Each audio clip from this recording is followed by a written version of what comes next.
I'm Vince Scorzine coming to you from Joya Production Studios in New York. We talked about how you develop a theme, how you take a theme and do something with it other than just do it again. Thematic development, we'll call that. You want to develop it in as many ways as possible so you have choices. Then you select the ones that sound best to you. Now I took the theme for Supernova and I developed it 17 different ways. Now I'm not obviously going to use all 17. I may use none of them or one of them or some of them or part of them. But at least I have the option. It's like a painter looks at all the colors and says, what color do I want to use? Well, I'm going to look at all the ways of developing the theme to see how I can use it. Let's listen to the first cut, which is the main theme revised, an interversion, and notice that measures 2 and 3 are the same rhythm.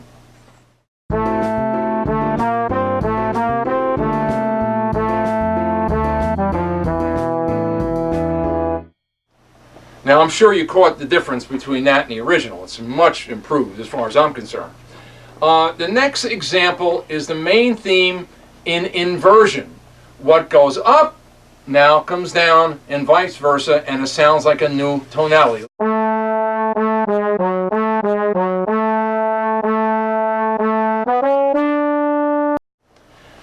The third example is retrograde theme played backwards. Retrograde means to walk backwards. So the theme is now played backwards. Now whether you like these or not, that's your choice and my choice. So we're not making decisions at this point, we're just showing you what is possible. Here we go, example 3.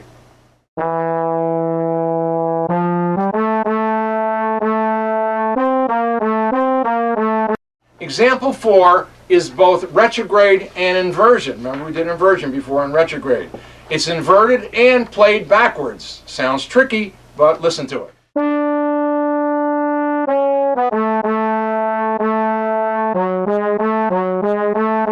The fifth example is diminution. Now, to diminish something means to shrink it.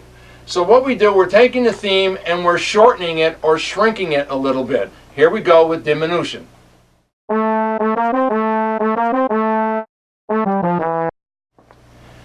The sixth example is the main theme that we did for Supernova, transposed up a minor third, which gives a new sound to it, a new tonality to it. It's like a change of scenery.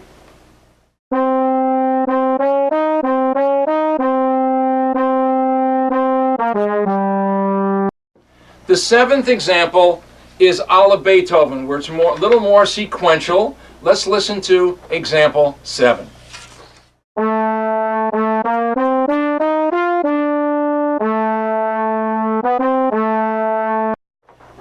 Example 8 is called fragmentation, where you omit certain notes and you take others in place of other notes that you like. So you're fragmenting it just a little bit. Let's listen to fragmentation.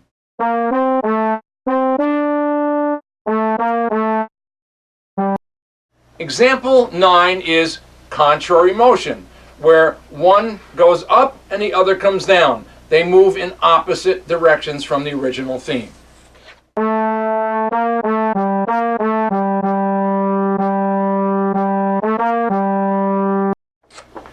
Example 10 is called truncation or skeletal approach. This is what Thelonious Monk does with a lot of his melodies that he writes. He writes very skeletal, very brief kind of conjunct things that don't really expand much. So this would be example 10, truncation.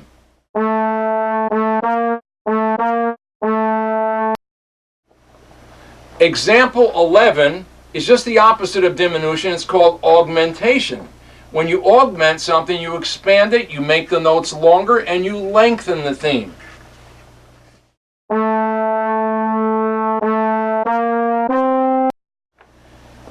Example 12 is change of interval. You're using the same rhythm with different notes.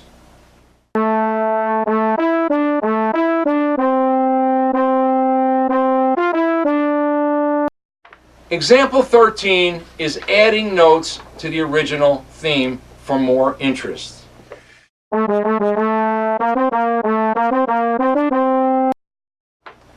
Example 14 is a portion of the motive. We used to track some of the notes and use some of the motive. It's another way of truncation.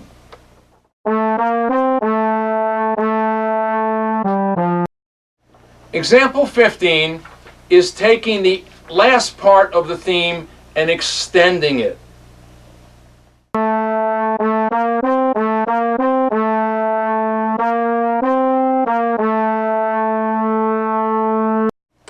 Example 16 is taking the first part of the theme and extending it.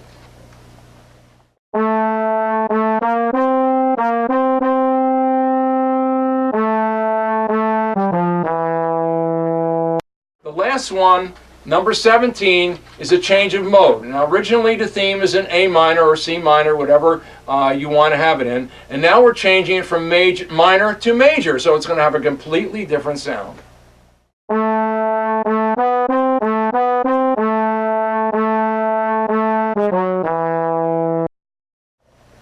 The next step is to select the ones that I like and figure which ones I'm going to use. Now I may use none or one or 5 of them. I may take another theme like theme 2 and augment that one. I may develop theme 2 instead of that one. There's a lot of choices here. But I try to take something that's going to be continuous, make the piece sound cohesive, and if you use the same material over in different way, it makes the piece really come together. Now, compositional technique to use. The 3 things that I really are thinking about now is I want asymmetrical phrases. I want phrases that are not always 4 measures long and that overlap. I want overlapping lines, pedal points. Pedal points are eternal gold because you can build something and have something float on the top and it doesn't sound quite so dissonant. And I want a lot of counterpoint of a conversational movement between instruments. And the 4th thing that I just added is in a fugue you have a compositional technique called stretto. A stretto happens near the end of a piece. It piles up the themes in quick succession and it adds a lot of tension. It's almost like going to a closet and opening a closet and everything falls out on you. Now, but this is more controlled, okay? Where you have the themes in very close succession to each other and the tension builds and builds till this tremendously big ending. Now, part 4 will be composing background lines, tonal colors, specific outline for supernova. That will be part 4.